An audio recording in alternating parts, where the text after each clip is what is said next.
Est-il temps de tout révéler maintenant? Oui, c'est cela. De quoi parlez-vous? C'est le secret dont nous parlions avant de partir? Tout à fait. Tu ne penses pas que tu n'es qu'un bagage supplémentaire dans notre vie, c'est pourquoi nous avons décidé de nous débarrasser des bagages inutiles. Quoi? Je ne comprends pas vraiment. Attends un peu. Prenez soin de vous. Surmontez les obstacles et vivez bien. Après avoir jeté le sac par la fenêtre, la voiture de mes parents est partie. Je suis né avec un handicap et je me déplace en fauteuil roulant. Incapable de faire quoi que ce soit, je ne pouvais qu'attendre ma grand-mère, que je devais rencontrer ici. 2 heures se sont écoulées, tandis que la nuit tombait, je tremblais de peur. Environ 30 minutes plus tard, une voiture est apparue. Mira, tu es seule? Je n'ai pas eu de nouvelles de Michel sur ce qui s'est passé. Grand-mère, en voyant ma grand-mère sortir de la voiture, je me suis sentie soulagée et les larmes ont coulé. En me voyant pleurer soudainement, ma grand-mère a été un peu secouée, mais elle m'a aidé à monter dans la voiture et a décidé d'aller chez mes grands-parents. Dans la voiture, j'ai expliqué la situation à ma grand-mère autant que possible. Quelle chose à dire! Pourquoi ont-ils dit une chose pareille? Ils ont dit que je n'étais qu'un bagage supplémentaire dans la vie. Qu'il est temps de se débarrasser des bagages inutiles. Ce n'est pas possible. Lorsque nous sommes arrivés chez mes grands-parents, j'ai expliqué la situation à mon grand-père. Bien sûr, mon grand-père était furieux. Ma grand-mère aussi. Cependant, dès que j'ai abordé un sujet précis, leur colère s'est apaisée et leurs expressions sont rapidement redevenues normales. Mes grands-parents se sont regardés et ont commencé à chuchoter doucement. Mira n'est pas du tout une nuisance. Ne vous inquiétez pas, vous êtes en sécurité. Je me demande où se trouve le vrai problème. Voulez-vous nous aider à leur révéler la vérité? En voyant le sourire confiant de ma grand-mère, je me suis sentie rassurée. Je n'avais pas encore entendu ce que nous allions commencer, mais j'ai décidé d'aider ma grande mère. Je m'appelle Mira. Je suis une élève de collège, née avec un handicap qui m'empêche de marcher et je me déplace toujours en fauteuil roulant. Je souffre d'une maladie neurologique qui empêche les signaux nerveux d'atteindre mes jambes. En vivant dans un fauteuil roulant, je suis confrontée chaque jour à de nombreux défis. Une simple marche de 4 pouces que mes amis enjambent facilement est un obstacle majeur pour moi. C'est pourquoi j'ai tendance à éviter de sortir. Ce n'est pas parce que j'ai des expériences désagréables à l'extérieur, mais simplement parce que ma maison est trop confortable. Comment cela se passe-t-il? C'est plus facile à manipuler que les portes précédentes, n'est-ce pas? Oui, merci. Aujourd'hui, presque toutes les portes de la maison sont des portes coulissantes. Ouvrir et fermer les portes peut s'avérer difficile lorsqu'on se déplace en fauteuil roulant. D'ailleurs, les mains courantes de la salle de bain sont également assez vieilles. Nous devrons peut-être les remplacer bientôt. Satisfaite de la nouvelle porte, je me suis amusée à la faire coulisser d'avant en arrière. À côté de moi, mon père rangeait des outils éparpillés sur le sol. Il est constructeur et a rendu notre maison plus accessible. Il a installé des portes coulissantes, des sols plats et des interrupteurs électriques faciles à actionner depuis un fauteuil roulant. En conséquence, la maison est devenue si confortable que j'hésite à sortir. Et si quelque chose te préoccupe, n'hésite pas à me le dire. Mon père m'encourage toujours, mais il a son propre travail et il est difficile de lui en demander trop. C'est pourquoi je ne lui ai jamais demandé expressément de faire quelque chose pour moi. Comme je ne dis rien. Mon père entreprend souvent seul des travaux d'amélioration de la maison. Et chaque fois qu'il termine, il me dit de parler s'il y a un inconvénient, ce qui me fait sentir sa gentillesse à chaque fois. Cependant, même s'il me réprimande souvent, je ne demande jamais à mon père de faire des travaux. C'est en partie parce que je ne veux pas le déranger, et aussi parce que ma mère me dit que les difficultés financières sont dues au fait que tu as besoin d'un fauteuil roulant et que je ne peux pas travailler. N'insistez donc pas pour obtenir ce que vous voulez. Et ma mère répète souvent que nous sommes pauvres. J'en ai pris conscience pour la première fois lorsque j'étais en première année d'école primaire, frappée par la fermeté avec laquelle ma mère s'exprimait. Bien que mon père travaille sur des projets de construction, je comprends aussi que les portes ne sont pas gratuites. De plus, les rénovations qu'il effectue à la maison ne lui rapportent rien. J'ai pris conscience de cette réalité dès les premières années de l'école primaire et j'ai commencé à m'abstenir de demander des travaux à mon père. Malgré cela, les rénovations que mon père a poussées ont fait de notre maison un espace très confortable pour moi. Le fait que ma mère me parle franchement de notre état de pauvreté fait peut-être aussi partie de sa façon de s'assurer que je grandirai sans dépendre des autres.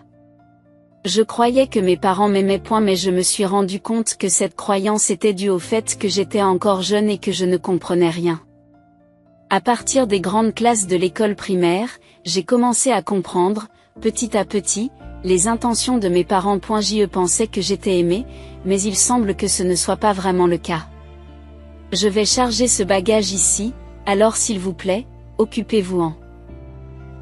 Après avoir fait des achats au centre commercial, ma mère les a mis dans le coffre pendant que mon père m'aidait à monter dans la voiture. Pour mes parents, je n'étais qu'un bagage comme un autre, au même titre que les courses ou les nécessités quotidiennes. Assise dans la voiture, je n'aimais pas regarder mes jambes et je tournais mon regard vers l'extérieur. Je ne voulais pas être traitée comme un bagage, mais je ne pouvais pas discuter parce que je causais toujours des problèmes. À la maison, mes parents me traitent comme une nuisance.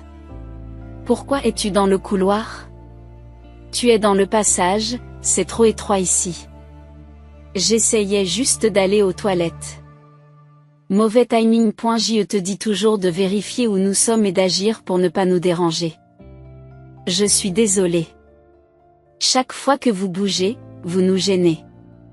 Je te dis toujours de rester tranquillement dans le coin du salon. Tu es un bagage tellement encombrant qu'un carton immobile serait plus facile à manipuler. Malgré mon envie d'aller aux toilettes, je me suis retrouvée coincée dans le salon par ma mère. Obligée d'attendre d'aller aux toilettes pour éviter d'être à nouveau traitée de bagage encombrant, j'ai décidé de me distraire en me concentrant sur une émission de télévision qui ne m'intéressait même pas.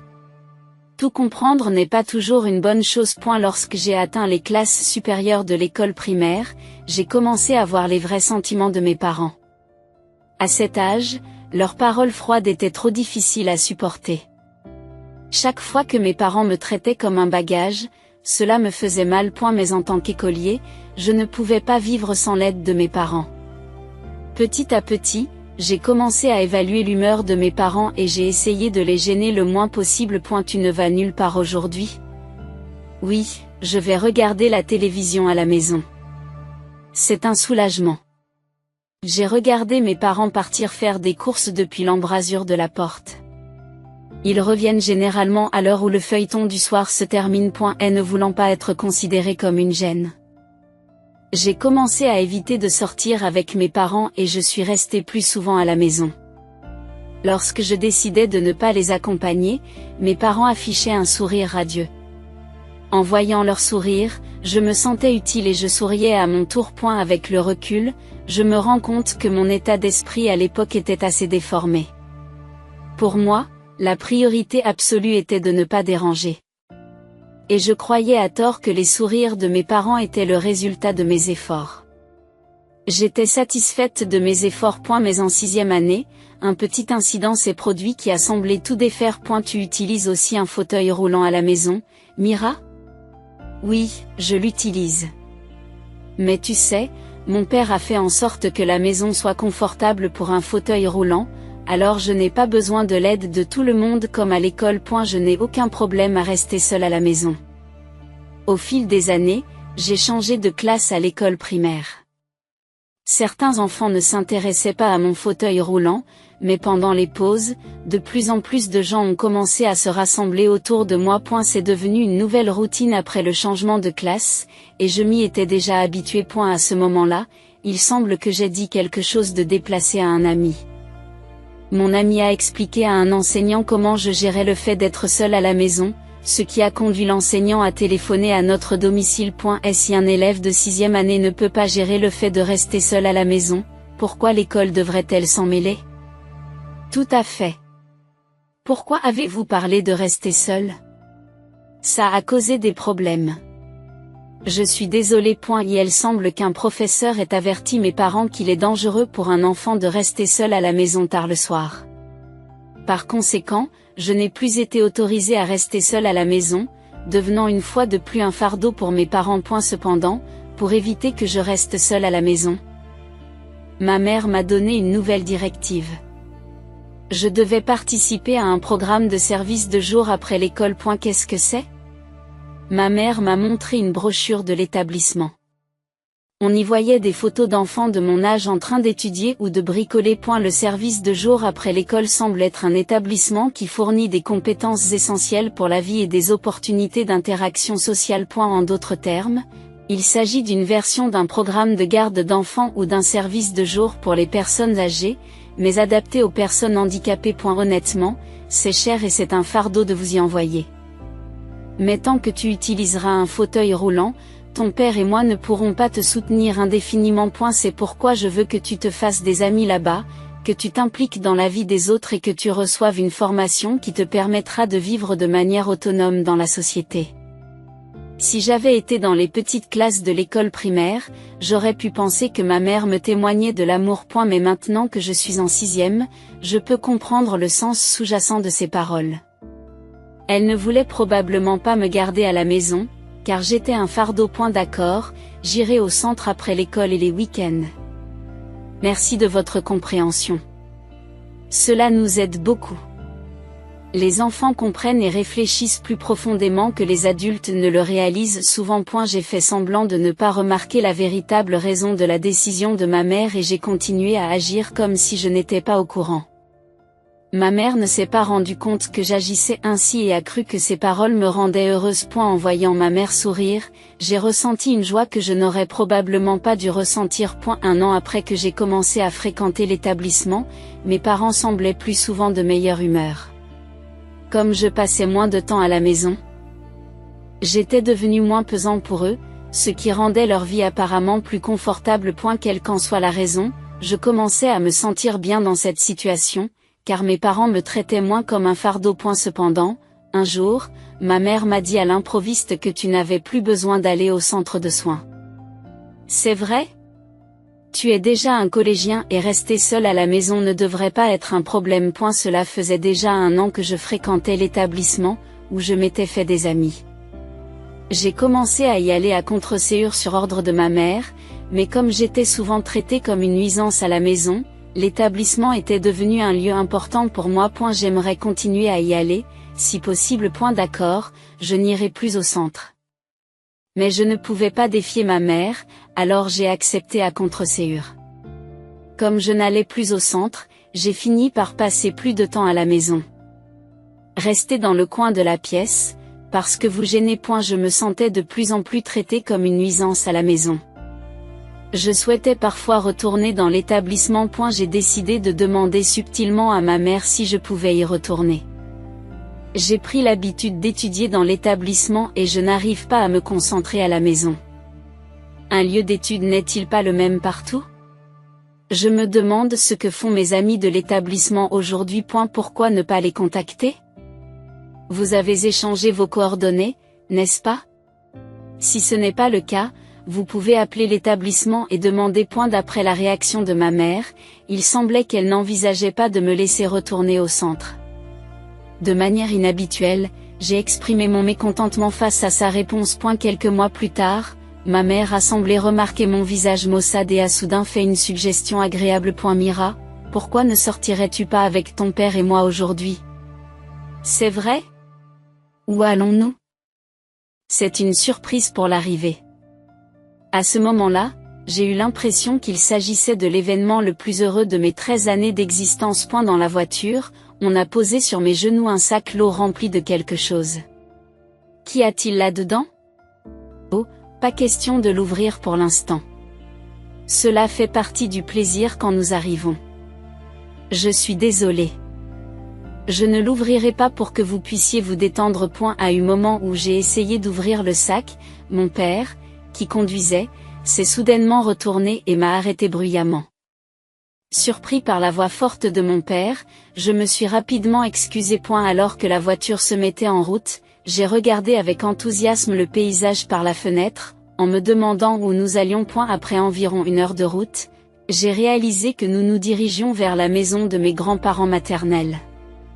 Nous ne voyions mes grands-parents qu'une fois par an, et notre dernière visite remontait à environ 3 ans. Et la route menant à la maison de mes grands-parents traversait une montagne, et il y avait une aire de repos avec un grand parking, où un petit magasin était installé le long de la route de montagne. Fatigué par la conduite, mon père a décidé de s'arrêter sur l'aire de repos et m'a fait descendre de la voiture. Pendant que j'achetais du jus de fruits au magasin, mes parents semblaient discuter de quelque chose. Maman vient d'avoir une affaire urgente, et il semble que nous soyons en retard. C'est embêtant. Je voulais rentrer tôt. On va chez grand-mère, c'est ça? On se retrouve ici. Oh, Mira, tu es déjà rentrée. Ne me fais pas peur comme ça. Lorsque je me suis adressée à mes parents, ils ont momentanément affiché une expression de surprise, mais ont rapidement repris un visage sérieux et ont dit quelque chose de choquant. Est-il temps de tout révéler maintenant? Oui, c'est bien cela. De quoi parlez-vous? C'est le secret dont vous parliez avant notre départ? Tout à fait. Tu ne penses pas que tu n'es qu'un bagage supplémentaire dans nos vies? C'est pourquoi nous avons décidé qu'il était temps d'éliminer les bagages inutiles. Qu'est-ce que tu veux dire? Qu'est-ce que tu dis? Attendez un peu. Alors que j'essayais encore de comprendre la situation, mes parents sont retournés à la voiture et sont partis, me laissant derrière eux. Incroyablement, j'ai couru après la voiture qui s'éloignait, mais en vain. Cependant, mes cris de panique ont semblé les atteindre car la voiture s'est arrêtée un peu plus loin. Soulagée, j'ai ralenti mon approche, mais alors que je me rapprochais, ma mère s'est penchée par la fenêtre et m'a lancé un dernier adieu.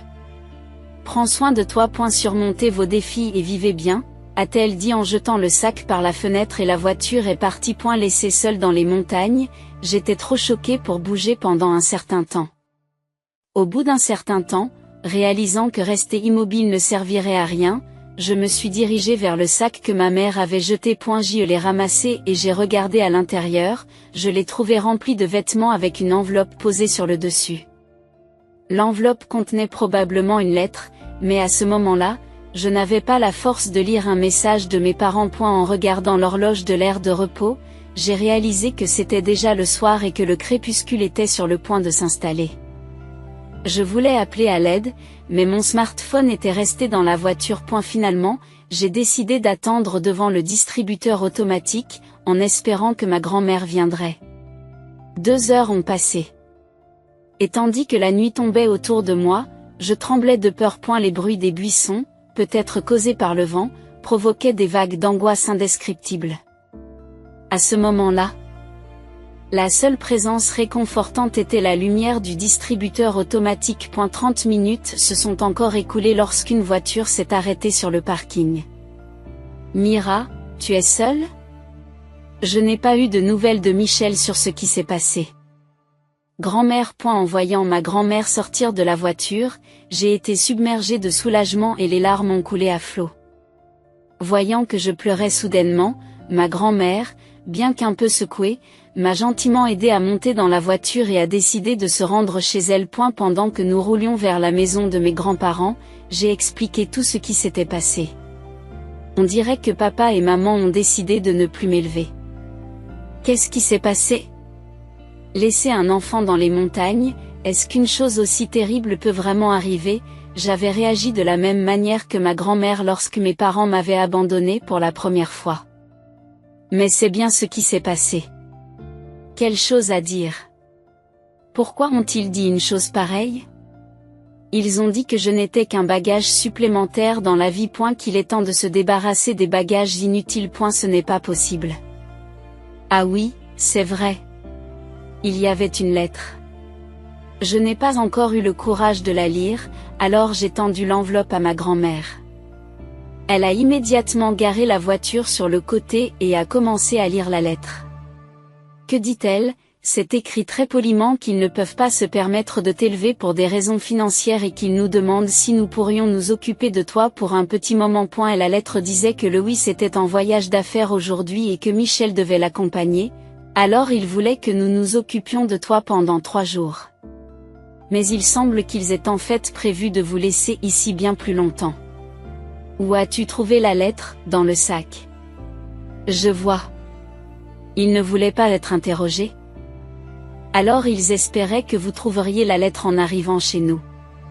C'est pourquoi ils se sont arrangés pour qu'elle apparaisse après s'être occupée de Mira. Les suppositions de ma grand-mère semblaient tout à fait correctes, tout comme celles de sa fille.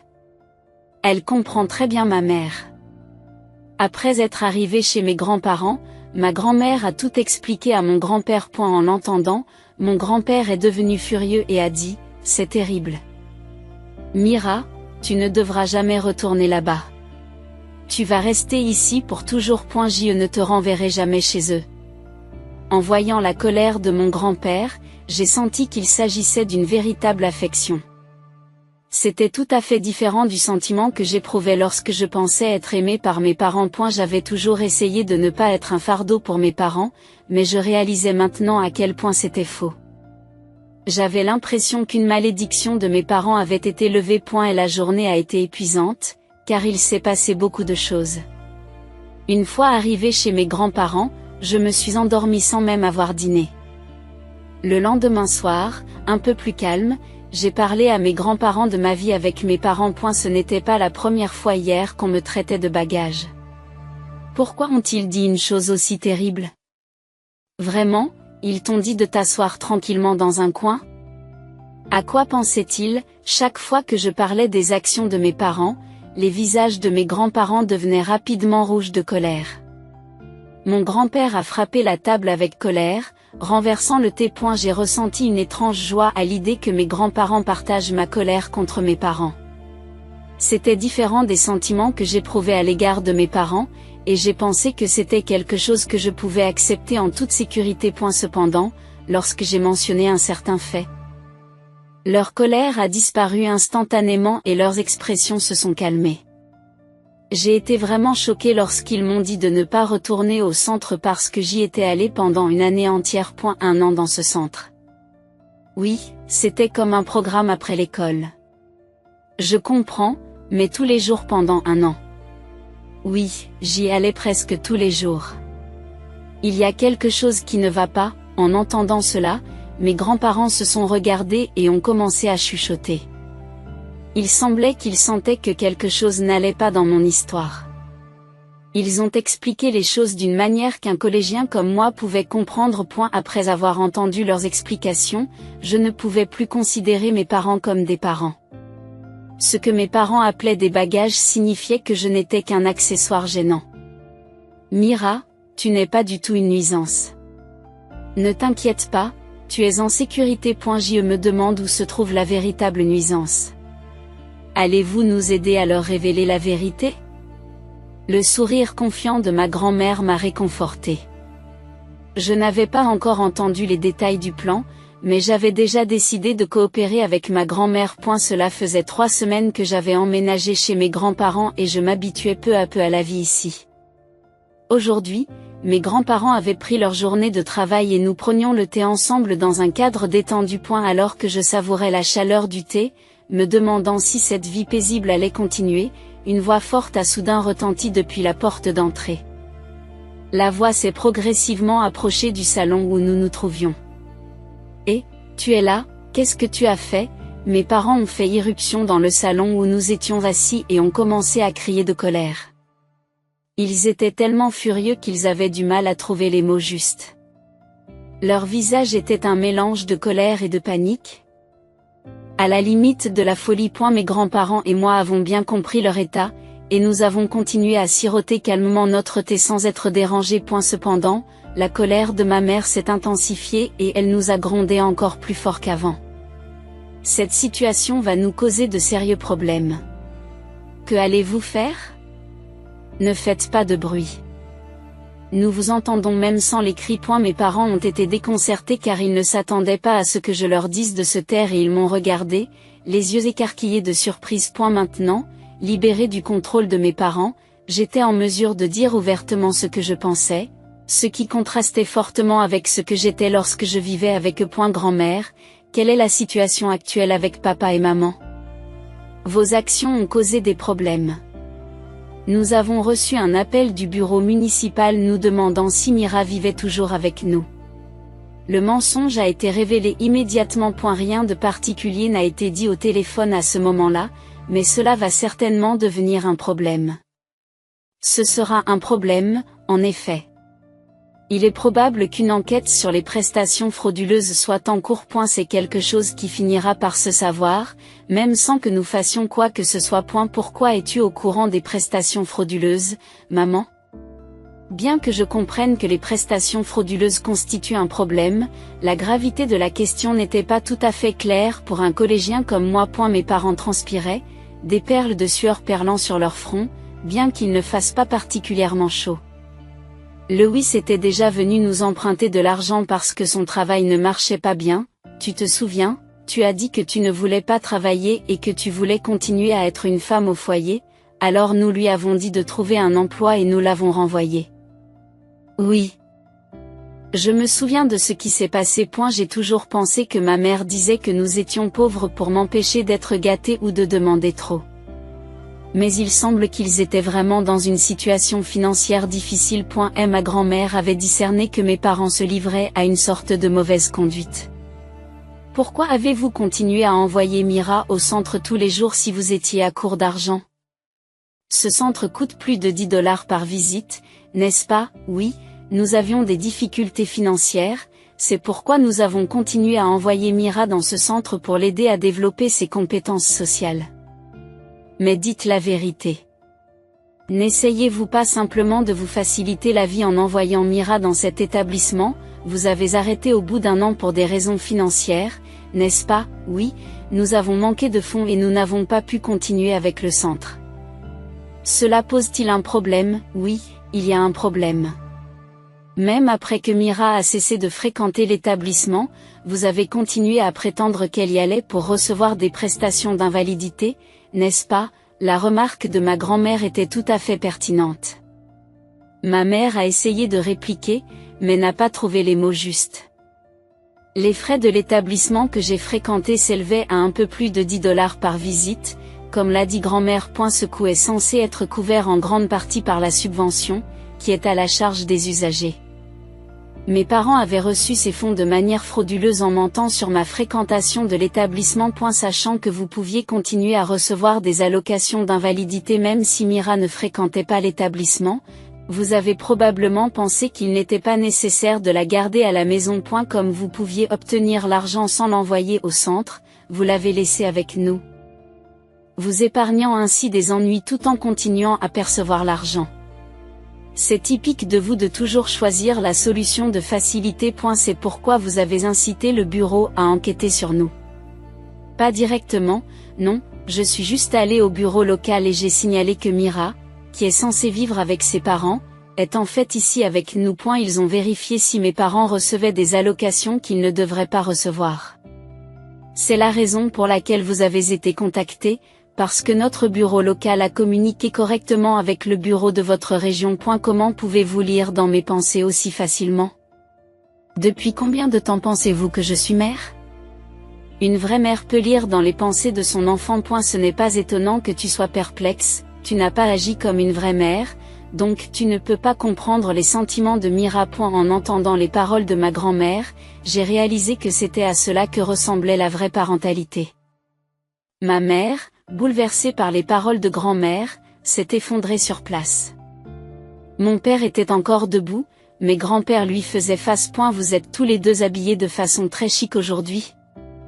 Michel porte un sac de luxe et Louis, cette montre est également très belle. Les avez-vous achetés avec l'argent des prestations frauduleuses? Non, j'ai acheté ça avec mon propre argent. Oh, n'étiez-vous pas pauvre avant les allocations frauduleuses? Si vous aviez de l'argent pour des vêtements coûteux, vous pouviez vous les offrir. Vous n'utilisiez certainement pas les allocations d'invalidité et de pension alimentaire de Mira comme argent de poche. En fait, j'ai acheté cette montre récemment et j'ai eu du mal à me payer les vêtements. Les faibles excuses étaient claires, même pour le collégien que je suis. Grand-père me regarde et sourit, décidant de me laisser porter le coup de grâce. Papa, tu as plusieurs vêtements avec le même logo, n'est-ce pas? Et pas seulement des vêtements, Tu as aussi beaucoup de baskets très chères. Et maman, ton armoire est pleine de vêtements, n'est-ce pas? Incapable de répondre, papa a fini par s'effondrer, tout comme maman. J'avais cru que maman avait dit que nous étions pauvres dans le cadre de mon éducation, mais en réalité, il s'offrait du luxe, contrairement à ce qu'il disait. Mes parents avaient souvent fait des folies pour des choses qu'ils voulaient. Je me souviens d'avoir piqué une colère, enfant, parce que je n'avais pas pu obtenir un jouet que je voulais. Cet incident a incité ma mère à commencer à dire que nous étions pauvres. Je n'ai donc jamais douté qu'il s'agissait d'une forme d'éducation destinée à freiner mon égoïsme et ma dépendance. Cependant, en réalité, mes parents ne faisaient qu'utiliser pour eux-mêmes les avantages qu'ils recevaient grâce à mon existence. D'une certaine manière, c'est ma présence qui assurait la subsistance de notre foyer. Le véritable fardeau, c'étaient mes parents eux-mêmes. Tout était de notre faute. Mira, je suis vraiment désolée. À partir de maintenant, j'agirai vraiment comme une mère, alors rentrons ensemble à la maison.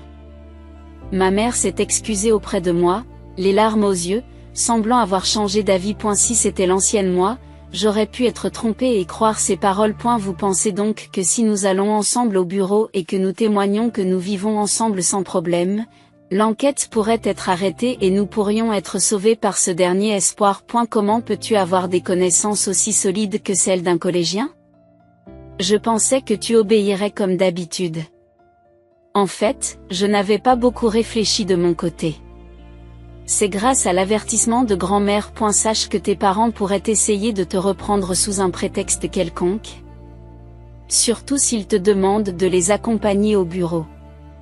Il y a peut-être un plan derrière tout ça. J'ai déjà dit tout ce qu'il fallait au bureau, alors je ne vois plus aucune raison de t'accompagner. Même si on me le demande, je m'en tiendrai au fait et ne changerai pas mon histoire. Aidez-nous. Si vous nous accompagnez, il y a peut-être un moyen de nous sauver. Tu vas vraiment abandonner tes parents? Vous êtes sans cœur. Ça suffit. Vous demandez à Mira de vous aider avec vos revendications frauduleuses. Après avoir laissé Mira dans les montagnes, vous ne cherchez de l'aide que lorsque vous êtes en difficulté. N'est-ce pas trop audacieux? Mes grands-parents étaient furieux contre mes parents et ont essayé de les chasser de la maison. Mais mes parents étaient jeunes et ne se laissaient pas faire par mes grands-parents âgés. En fauteuil roulant, je ne pouvais pas aider physiquement mes grands-parents, alors je les ai soutenus d'un regard froid. Remarquant mon regard, mes parents se sont soudain calmés et ont quitté la maison de mes grands-parents. Après le départ de mes grands-parents et moi avons dégusté une tasse de thé fraîchement préparée et avons repris notre week-end paisible. Finalement, mes parents ont été arrêtés pour avoir perçu frauduleusement des allocations. Une enquête plus approfondie a également révélé qu'ils avaient abusé des subventions. Mon père avait rénové notre maison afin de la rendre plus accessible pour moi, et la plupart de ces coûts étaient censés être couverts par des subventions, jusqu'à 2/3. On a découvert qu'il avait gonflé les coûts réels des projets de construction par l'intermédiaire de son entreprise de construction et qu'il avait utilisé les subventions supplémentaires pour ses dépenses personnelles. J'avais cru que mon père s'appliquait à améliorer notre maison. Mais il s'est avéré qu'il ne faisait que gagner de l'argent supplémentaire.